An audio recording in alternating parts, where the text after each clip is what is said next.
Hello everyone and welcome back to another video from Crazy Gamer.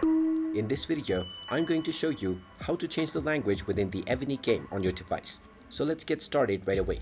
Now if you have already installed the Evony game on your device, go ahead and open it up. And if you're playing the game for the first time, you will be taken through the basic tutorial levels.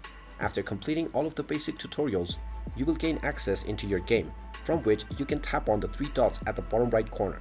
Once you tap on this, simply tap on Settings, and from the settings page you will find the language option at the very top.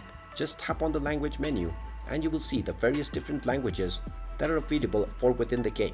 Just tap on whichever language you wish to use, and once you choose your language, the game will restart and it will immediately be applied to the entire game interface. If you wish to change this setting once again, you can simply tap on the three dots and go back into the settings menu, and from the language option you can choose whichever language you wish. And there you have it. That is how easy it is to change your language within the Evony game. If you find this video helpful, make sure you hit that like button and subscribe to our channel if you haven't done so already. Also ring that notification bell to never miss another update from us. Thank you for watching and I will see you again in the next video.